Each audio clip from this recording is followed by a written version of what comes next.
Buenas tardes. En primer lugar, agradecer a la organización la invitación.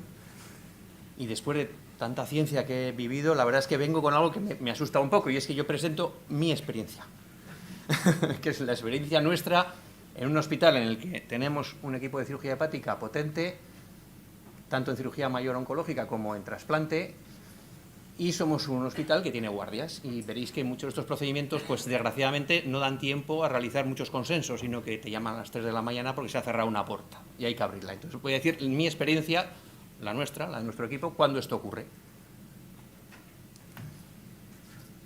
Bueno, vamos a ver. Bueno, vamos a hablar fundamentalmente de lo que ocurre en la salida del hígado y en la llegada de la sangre al hígado, que son los dos territorios en los que en la cirugía, especialmente en el trasplante, están más comprometidos. El cirujano toquetea aquí en el trasplante con anastomosis de cava clásica, y aquí en una anastomosis término-terminal, y en un piggyback, que es la técnica habitual en el trasplante, pues toquetea aquí. Y también tiene que andar anastomosando suprahepáticas en banco. Entonces, todos estos sitios en los que hay toques puede haber complicaciones. Entonces, vamos a hablar de los compromisos en la salida, en el drenaje venoso hepático, es decir, en las estenosis tanto de venas suprahepáticas como de vena cava inferior, y en las trombosis. ¿Y qué hacemos en las alteraciones en la llegada del flujo a través de la porta, tanto en estenosis de vena porta como en trombosis de porta o del eje vascular mesentérico, en los hiperaflujos portales, antes llamados hígados pequeños para el paciente, y ahora es realmente lo que es pequeño es el hígado para el flujo que llega, no tanto como para el paciente. Y luego presentaré un caso de un SUN esplenorrenal dominante en un paciente que fue trasplantado durante años, tuvo drenaje a través del SUN y drenaje hepatópeto correcto, pero con el tiempo desarrolló una encefalopatía hepática persistente, y es que acabó siendo el SUN dominante a pesar de que existía una buena drenaje a través de la porta, pero dominaba el SUN. Bueno, la técnica de acceso, cuando queremos solucionar problemas en el territorio portal, pues es el acceso transhepático de siempre, a través de un introductor de fiador metálico que permite pasar a su través un catéter del 4F. Con lo cual, con un Berenstein somos capaces de, una vez que hemos entrado en el árbol portal periférico, pues superar la trombosis o la estenosis y desembocar en vena esplénica o en vena mesentérica superior. Pinchamos con una hoja chiva, con control ecográfico y con una guía de nitinol de 0,18. Si vamos a hacer un acceso a las venas suprahepáticas, pues hacemos un acceso transyugular. Casi siempre que hacemos un acceso transyugular, no solo vamos a hacer un tratamiento, sino que hacemos un estudio manométrico y casi siempre asociado a una biopsia transyugular. Quiero recordar que en los pacientes trasplantados el hígado es un hígado sano. Es decir, que las presiones que tomemos enclavadas no van a ser fiables, porque siempre tiene que estar en un hígado duro, en el que la transmisión por la ley de Pascal, la transmisión de los fluidos debe ser en un recipiente que no sea elástico. En este caso tenemos un recipiente elástico, con lo cual las presiones enclavadas no nos van a servir, pero sí que nos sirve para el gradiente de presión suprahepático. Utilizamos un catéter, un Berenstein de oclusión, y cuando tenemos un problema en vena cava inferior preferimos el acceso transfemoral. ¿Por qué? Porque si hay que acabar liberando una prótesis, prefiero liberar una prótesis de distal a proximal, asegurándome que me queda bien en la zona de la anastomosis y no que sea justo el final de la prótesis el que me cae en la zona importante. Entonces, en cuanto a qué método y qué material utilizamos, pues es que lo sencillo de esto es que utilizo muy poco material, utilizamos balones de angioplastia de alta presión y utilizamos estenes autoexpandibles de gran calibre. Si estamos tratando unas suprahepáticas, dilataremos con balones de 10 o 12 milímetros, si es la cava inferior de 14 a 20 y si es la porta de 8 a 12. Y cuando tenemos que implantar un stent, veis que cogemos dimensiones bastante grandes. Venas suprahepáticas de 10 a 14, vena cava inferior de 20 a 24 y en la vena porta de 10 a 14 milímetros. Es decir, stents grandes. Esta es nuestra muestra de pacientes. Somos un hospital que está en torno a los 1.600 trasplantes hepáticos y veis que las complicaciones son muy escasas. En realidad son escasas. Presento 36 casos, 23 post-cirugía de trasplante hepático y en 13 post-cirugía oncológica, hepatectomía. De ellos vamos a tener estenosis en venas suprahepáticas 10 pacientes, en vena cava inferior 3, trombosis de vena cava inferior 1, no hemos tenido trombosis de venas suprahepáticas, problemas en el eje portoespleno mesentérico, 2 estenosis, 5 trombosis, y 2 estados de hiperaflujo. Y poshepatectomía tenemos 7 estenosis portales, 4 trombosis portales y 2 estados de hiperaflujo. ¿Por qué utilizamos calibres muy amplios tanto en los balones como en los estenes? Porque se presentó hace unos años este estudio en el que se hacía el seguimiento de las prótesis puestas en venas suprahepáticas y fijaros la probabilidad de que se encuentre permeable en el tiempo entre poner un stent de 6 milímetros o un stent de 10, 12 o 14 milímetros. Evidentemente es un territorio que acepta cualquier calibre y ya que tenemos la opción de poner cualquier calibre, pues elegimos unos calibres grandes. ¿Todo ello por qué? ¿Por qué? Pues porque el caudal de un tubo tenemos 2 factores. Uno es el área de la sección del tubo y otro es la velocidad de lo que pase por dentro. Sobre la velocidad es imposible actuar, pero sí que podemos actuar sobre la sección. Y dentro de la sección el único parámetro que se puede valorar es el radio. Cada vez que aumentamos el radio, el área es exponencialmente aumentada, con lo cual, cuanto más sea el diámetro de la prótesis que ponemos, más flujo y muchísima más probabilidad de que permanezca permeable en el tiempo. Vamos a empezar con los trastornos del drenaje venoso en el territorio de vena cava inferior y vena suprahepática en el trasplante.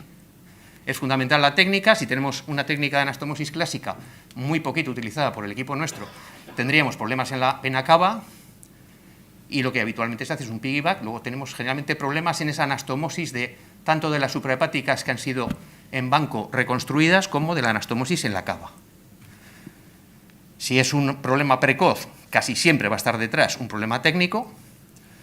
En el caso de las suprahepáticas es curioso porque generalmente lo que ocurre es que la anastomosis está un poquito ceñida, eso supone un drenaje enlentecido o un flujo más bajo, se produce una congestión hepática, desarrollas una ascitis y entonces lo que tenemos es una especie de balón con un punto de apoyo muy puntual en la cava que lo que hace es rotar. Entonces tenemos por un lado el desencadenante y luego lo que mantiene permanentemente el problema, que es que ese órgano se encuentra rotado. Se ve muy bien cuando se hace una flebografía, siempre tienes una especie de pico del oro que a pesar de que tú infles un balón y lo desinfles se mantiene, y es que es ese componente rotacional por culpa de la ascitis que hace que el órgano esté girado y si no ponemos algo que lo estabilice no vamos a solucionar el problema. Cuando tenemos un problema en ese territorio tardío, pues ya estamos no sería el caso porque no es una complicación de la cirugía, sería que del desarrollo pues hay una fibrosis al final, una hiperplasia intimal en el tiempo. ¿Y qué clínica vamos a tener? Pues si el problema está en las suprahepáticas o en la vena cava inferior supraanastomótica, pues 2 problemas, tenemos hipertensión portal y disfunción de injerto. Si el problema lo tenemos en la vena cava inferior infraanastomótica, tendremos ascitis y tendremos un edema de miembros inferiores. Cuando el problema está solo en la vena suprahepática derecha, solo vamos a tener ascitis. El diagnóstico se puede hacer por Doppler, por la pérdida de la onda bifásica del trasplante hepático en las suprarrenales, en las suprahepáticas, y una manometría con un gradiente de vena suprahepática libre mayor de 6 milímetros de mercurio. En esos casos actuamos. Y el tratamiento puede ser la angioplastia o la endoprótesis. La fibrinolisis presenta un caso en el que se hizo 24 horas después del trasplante, pero no olvidemos que estamos fuera de IFU. No se puede hacer una fibrinolisis a un paciente con una cirugía mayor menos de 3 meses, ¿no? Aquí tenemos un caso de una estenosis muy clara en la zona de la anastomosis del piggyback, dilatada con un balón, con un buen resultado. ¿Qué es lo que pasa con las dilataciones? Las angioplastias venosas, pues que sueles tener unos buenos resultados inmediatos, pero un alto índice de recaída. Si el territorio es la cava, puedes asumir volverlo a hacer porque es relativamente sencillo. Otros territorios, realmente los cirujanos no suelen querer 2 intervenciones. Si lo puedes solucionar en una, hay que intentarlo en una. Tenemos otro caso con otra estenosis, en este caso solucionado mediante una wall stent larga de 22 milímetros, siempre por el miedo a que migre. Y migran. Aquí tenemos un paciente joven al que se le hizo una anastomosis clásica y desarrolla progresivamente una estenosis crónica que dilatamos mediante balones de angioplastia. Este chavalito nos viene cada 2 años. La otra opción sería solucionarlo intentando implantarle una prótesis, pero si realmente podemos ir tirando para adelante, cuanto menos prótesis se pongan, a mí en la cava no me gustan, sinceramente. Si puedo evitarlo, si el chaval sigue aceptando que cada 2 años viene un día, le damos un balonazo y se marcha, seguimos así, aguantando. Aquí tenemos un caso en el que tuvimos una trombosis aguda las primeras 24 horas post-trasplante. técnica clásica, se ha cerrado la anastomosis término-terminal superior, y lo que hicimos fue, en aquel momento, esto es el año 2000, tampoco teníamos muchos medios, y iniciamos una fibrinólisis. Aquí veis cómo está escapando el retorno venoso a través de la ácigos y el sistema de miácigos. Iniciamos la fibrinólisis. A las 24 horas de la fibrinólisis con uroquinasa damos un balonazo y nos encontramos esto. La imagen fea, el resultado bueno. Una vez que se mantiene el flujo, el sistema trombolítico del cuerpo se desarrolla con una anticoagulación en condiciones, no tuvimos que hacer nada más. Esta paciente en 24 horas meó más de 15 litros. Y luego tenemos otra situación que es la que intentaríamos evitar. Tenemos una prótesis, tenemos una estenosis de cava relativamente... Teníamos gradiente, pero la imagen no era recordando una estenosis.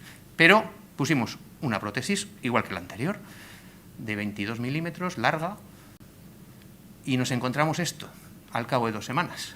Esta prótesis es esta. Se ha acortado y ha migrado hacia arriba. Entonces, implantamos otra prótesis por dentro intentando frenarla.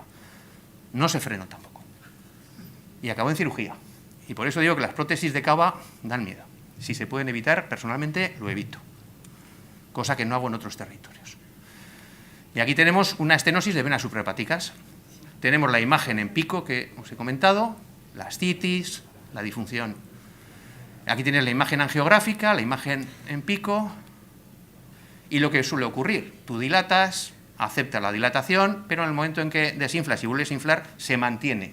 Esta situación no permite una resolución mediante la angioplastia. Entonces implantamos un stent de gran calibre, muy corto en este caso, asomando muy poquito a la vena cava superior, y se soluciona el problema. Otra situación muy parecida, misma imagen. Siempre medimos las presiones, tenemos un gradiente superior a 6. Normalmente lo que hacemos es dilatar. Dilatamos con un balón. Si vemos que la muesca ha desaparecido, le decimos al equipo de cirugía que controle si este tratamiento que hemos hecho hace que mejore el paciente de su ascitis en los primeros días. Si tenemos una mejoría, damos por hecho que la causa de esa ascitis es esto. Entonces, si recae, ya al siguiente lo que hacemos es implantar una prótesis. Normalmente de 14 milímetros. Normalmente, claro, son prótesis que tampoco tenemos siempre. Entonces, tenemos lo que tenemos. En aquel momento tenía una de 14,4, que la puse, pero igual no la volvería a poner porque arriesgas mucho a que se mueva un poco. Y aquí pusimos una prótesis más larga sin ningún problema.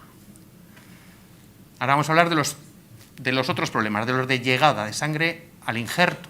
Tenemos estenosis, tenemos trombosis y luego tenemos exceso de llegada y lo que os he comentado antes. La vena porta, tanto la estenosis como la trombosis suele ir asociada a unos problemas previos en el paciente. En 2 de los casos que hemos hecho, el paciente tenía trombosis previa al trasplante. Se hace una reconstrucción, pero toda reconstrucción implica un riesgo. El paciente puede tener sintomatología precoz o tardía, se asocia una hipertensión portal, pero normalmente no hay una disfunción hepática. Hay un gradiente estenótico mayor de 5 milímetros, eso lo consideramos significativo, y la estenosis que visualmente sea superior al 50%. En las trombosis la cosa se complica y aquí es cuando realmente bajas a tierra. El equipo nuestro de cirugía hepática, por ejemplo, trasplanta a las noches. Pues ya se ha tenido que ir una noche con un paciente que, mediante, y veréis el caso, no hay forma de que un shunt esplenorrenal renoportal se mantenga permeable y se traslada al paciente para colocar una prótesis. Entonces, aquí es cuando la decisión es rápida y se pone lo que se tiene en ese momento. El tratamiento con trombolisis mecánica o farmacológica está descrito. En principio no hay complicaciones, pero insisto, siempre que utilicemos farmacología vamos fuera de indicación. Y luego si pasa algo es difícil demostrar por qué lo has hecho y convencer de que era la única opción posible. La endoprótesis tiene unos resultados excepcionales con una permeabilidad cercana al 100%. Finalmente sellamos el tracto con pegamento, con gel foam o con coils, habitualmente con pegamento o gel foam. ¿Y ahora por qué hacemos eso? ¿Por qué prefiero poner una prótesis a estar aspirando o a estar fibrinolizando? Pues que casi siempre que tenemos un procedimiento, tanto si es un trasplante como si es una cirugía mayor, es una emergencia clínica y radiológica. Una vez que es diagnosticado, inmediatamente debe ser tratado, porque ese paciente está en una inestabilidad hemodinámica y bioquímica terrible. Solo hemos tenido un fallecimiento en las 48 horas siguientes a abrir la porta, y era por un paciente que nos llegó ya en una descompensación hepática y en una acidosis metabólica que fue imposible de remontar, a pesar de abrirle la puerta. Entonces es importantísimo que se restablezca inmediatamente la perfusión. Son pacientes que suelen llegar politransfundidos, con lo cual estar aspirando supone añadir una pérdida importante de sangre al procedimiento. Casi siempre subyace un problema anatómico en la cirugía, algo ha pasado, que por mucho que saques el trombo, si no lo resuelves, probablemente recaiga de nuevo.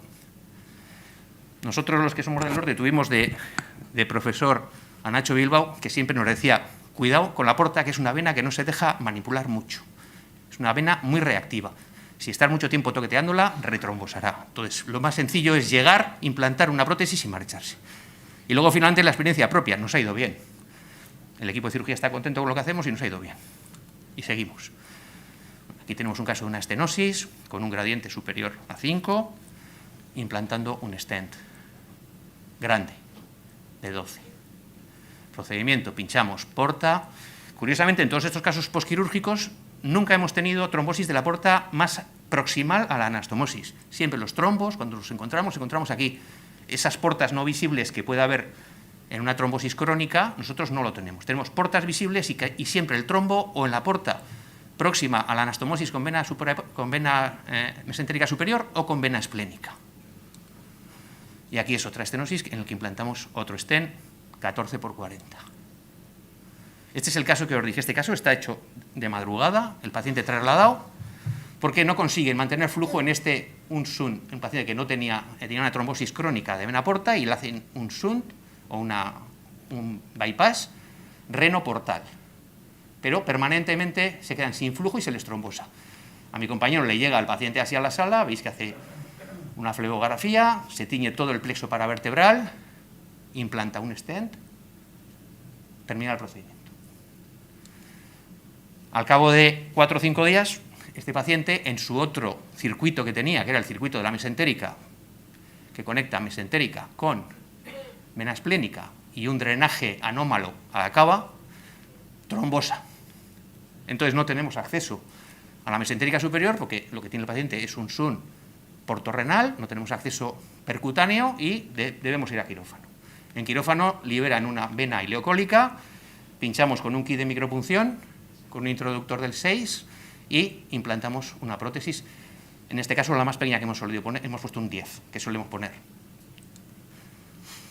Aquí tenemos un control al mes, porque el paciente seguía teniendo problemas, pero bueno, nos sirve para comprobar que tenemos patente tanto la prótesis que hemos puesto aquí, como tenuemente, porque nunca llegó a tener un buen flujo, pero está permeable, se ve aquí la porta intrahepática a través del shunt. Este caso es un paciente trasplantado que al cabo de 4 o 5 años, en los que no ha hecho un buen seguimiento, debuta y aparece con un sangrado. Entonces, le hacen un escáner y nos dicen trombosis y cavernomatosis portal. Conseguimos identificar una porta visible y pinchable mediante la eco, pasamos el introductor, un catéter, hacemos una inyección y nos encontramos con esto. Una circulación colateral, unos lagos, pasamos una guía, conseguimos acceder a lo que parece que es una porta próxima al eje esplénico, porque aquí parece que hay varices, se ven aquí unas varices, y probablemente las responsables de ese sangrado, e implantamos una prótesis. Es curioso porque entre esta imagen y esta imagen hay 10 segundos, es el momento en el que está y el momento en que se libera, y todo este flujo, una vez que abres el camino, desaparece. Y este es el caso de la dominancia. Este es un paciente trasplantado hace unos años, originalmente ya tenía un shunt esplenorrenal muy potente. Esto parece en realidad que es un abordaje a la renal por debajo por una vena mesentérica inferior, con un gran calibre. Hacemos una arteriografía en la arteria esplénica y en el drenaje esplénico vemos que todo prácticamente va por el shunt. Hacemos una arteriografía en mesentérica superior y aquí sí que vemos que hay un paso al hígado, o sea, está abierta la vena porta, no está trombosada. Entonces decidimos qué le vamos a hacer. Tenemos varias opciones, pero ¿a qué nos recordaba esta imagen? Nos recordaba mucho a una CIA. Parece que es una comunicación en la que una opción hubiera sido poner una prótesis cubierta y tapar aquí, pero las prótesis cubiertas, o sea, las prótesis renales, también son un poquito difíciles de controlar. La otra habría sido sacrificar la vena renal, pero parecía sencillo, un abordaje yugular, liberar un cierre de CIA medimos la distancia de él y correspondía a uno de 15 milímetros, en el que mantenemos patente la vena renal y patente la vena mesentérica inferior, que no tiene nada que ver. ¿Y qué hacemos en los pacientes que tienen un exceso de flujo, un hiperflujo hepático, normalmente asociado a un gran bazo? Si mediante manometrías vemos que no hay un problema intrahepático, no podemos hacer mucho con el hígado, siempre nos queda la opción de una embolización. De acuerdo al protocolo de Spigos, embolizamos en torno al 2/3 del bazo, con una exquisita cuidado en cuanto a antibioterapia durante el procedimiento y exquisita asepsia en el mismo. Y ahora ya vamos a acabar con los problemas portales en la cirugía oncológica. En este caso es un problema crónico, es un paciente que se ha hecho una hepatectomía derecha y probablemente durante un tiempo estuvo bien, pero debido a la hipertrofia del lóbulo hepático izquierdo ha hecho, mediante un punto de apoyo en una grapa, y ha cerrado prácticamente el paso de la porta a la mesentérica. Entonces él pone conectamos mediante una prótesis, aquí tenemos un control a los 4 meses, que sea patente. Y aquí tenemos los casos más difíciles, que son esos inminentes. Ha habido una cirugía hepática hace 24, 48 horas y el paciente ha hecho una trombosis, un descalabro bioquímico. En el TAC te dicen que hay una trombosis y nos encontramos esto. Hacemos un abordaje, en este caso ecográfico, de la porta izquierda, hacemos una portografía directa y una mesentérica y vemos todos estos trombos. Una vez liberado el stent, el resultado. Es que aquí yo no sé qué más se puede hacer, no sé qué otra cosa podrías hacer que pueda liberarte eso sin implantar un stent, porque empezar a intentar aspirar por aquí todo esto y saber si aquí abajo probablemente algo ha pasado, me parece más sencillo esto. Y la cosa es que luego el resultado es bueno. Aquí tenemos un paciente, 12 horas después de una hepatectomía izquierda, en el que por TAC te dicen que tiene una trombosis. Hacemos una punción, nos encontramos efectivamente con la trombosis, vemos trombo, todo esto. En este caso empezamos, este caso es igual de hace ya 8 años, empezamos con un solitaire, a intentar sacar trombos con el solitaire. Claro, es como pescar. Es decir, perdimos un poco de tiempo y trae una prótesis, implantamos prótesis. Y esta es la reperfusión. Y este es un control al año, sigue abierta. Me acuerdo que los cirujanos discutieron, vaya pedazo de prótesis que habéis puesto, es el doble que la porta. Sí, pero se mantiene abierta. No ha ocurrido nada, el paciente es vivo y la prótesis abierta. Es que este territorio es lo que tiene, que yo creo que no hay ningún riesgo en sobredimensionar. Así como en otros sitios es un riesgo, aquí sobredimensionar no es un riesgo. Y todo lo que sea mantener un flujo importante supone no trombosis. Y luego puede pasar este otro caso, que es nos trasladan un paciente de otro hospital en el que la cirugía, en teoría, en una laparoscópica para quitar una vesícula, pues ha habido una complicación seria, se ha puesto a sangrar y te mandan un paciente con sospecha de que había una estenosis en la porta o una trombosis. Llegamos, hacemos una portografía directa transhepática y lo que es que después de una hora de estar no salimos de ahí. Somos incapaces de salirnos a la vena esplénica o la vena mesentérica. Y en este caso, pues nada, se recurre al cirujano, se le dice, mira, creemos que es un clampaje, no salimos de ahí. Entonces, el cirujano, que es también muy colaborador, con un injerto de vena ilíaca, reconstruye. Y nosotros le dejamos, por si acaso, el introductor puesto, porque dice, si mañana esto está mal, mañana ponéis un stent. Pero bueno, al día siguiente estaba bien. Entonces, no siempre lo resolvemos, pero por lo menos ayudamos. Y esto es todo.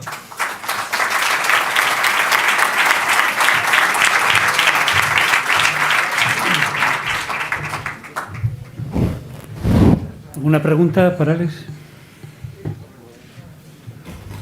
Juan Carlos. Oye, muy interesante. Te quería preguntar una cosa.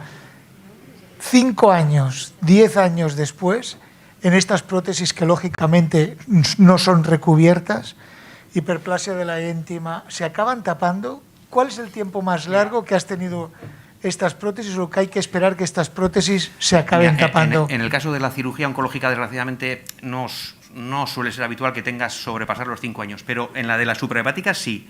Por ejemplo, en la de suprahepáticas hemos tenido un paciente que incidentalmente, porque se le ha hecho un escáner, viene la digestóloga y te dice, joder, tiene un trombo en la cava.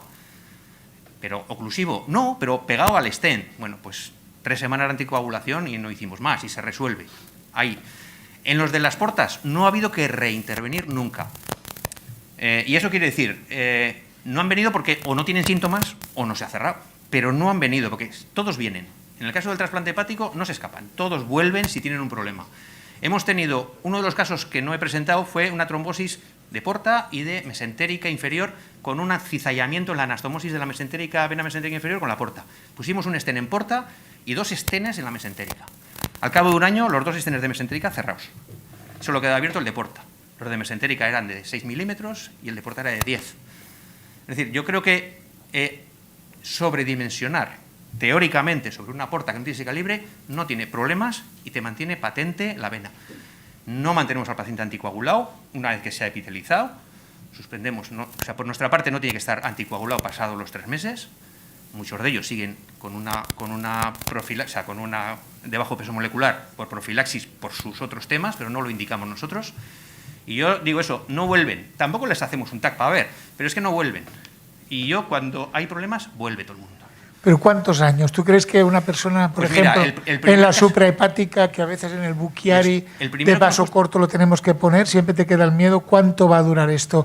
En una persona que tiene 28 años, 30, que tiene una esperanza de vida de 40 años o Sí, 50, sí. ¿cuánto dura? Yo te digo el primero que hemos puesto es del año 2014. Llevamos 7 años. El paciente está vivo. Aguanta, claro, son 7 años. En una vida no es mucho. Pero también es muy frecuente que los problemas vengan de forma inmediata. El paciente de la cava había tenido una deshidratación por una gastroenteritis previa. O sea, algo tiene que ocurrir, pero también tiene soluciones. O sea, un stent de 14 no va a hacer una hiperplasia que lo cierre. Probablemente puede que haga una trombosis. Bueno, tienes opciones de hacerle algo. Está accesible, muy fácil. Hola. Perdona. Sí. Has dicho que no anticoaguláis, ni al inicio tampoco. Si está trombosado, sí. Lo que pasa es que es una pelea entre el anestesista y la reanimación y tú. Es un paciente recién operado que ha pegado una sangrada importante. Yo, por mi parte, le recomiendo que esté anticoagulado 3 semanas. 3. Y luego profilácticamente Semanas. hasta los 3 meses, que es cuando reepiteliza. En Y principio, antiagregación, ¿no? no. En vena no. Anticoagulación.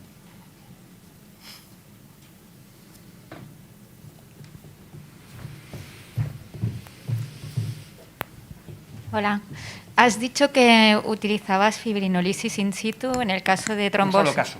Ah, No, solo uno, ¿eh? vale, El vale, primero de pero- todos del año 2000. Y en caso, ¿no? Hay veces, no en trasplantes que nosotros no hacemos, pero sí que hay casos en los que encuentras complicaciones trombóticas en el contexto de una cirugía abdominal mayor, por ejemplo. En ese caso, ¿cuánto utilizarías como máximo para considerar que es in situ en estos y que utilizáis? No, es que no tratamos mediante fibrinolisis. O sea, yo de los pacientes que no sé si hay otra cirugía que tenga esos problemas, pero claro, nuestra relación directa es con los cirujanos. En el contexto de una trombosis mesentérica, por ejemplo, que no sea de tronco mayor, es anticoagular, pero no in situ. O sea, no fibrinolisis, anticoagulación en regla, anticoagulación terapéutica, IV o oral, o pinchada, vamos. Como quieras.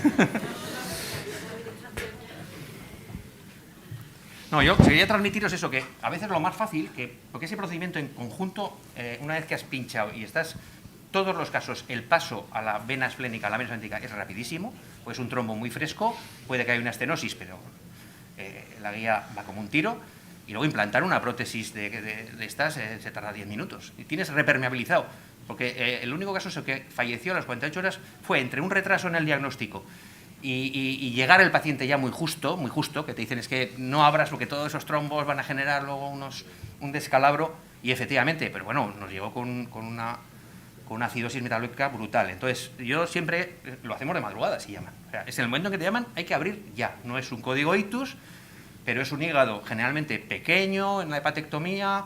El paciente está muy descacharrado y hay que ser muy, muy agresivo en abrirlo muy rápido. Y la otra es que no hemos tenido complicaciones derivadas del procedimiento, no hemos tenido nunca un sangrado. Es que me parece muy sencillo, más allá de que el paciente llega muy mal, pero el procedimiento en sí técnicamente es, comparado con lo que he visto que hacéis, ¿no? Muy bien, allá arriba. ¿Os habéis planteado alguna vez la trombectomía mecánica como un sistema como el de penumbra o Mira, no, que con fuera sistema de- hicimos trombectomía en otro caso aspirando, con un introductor largo aspirando, pero yo es que igual tengo poca paciencia. Entiendo que aspirando claro.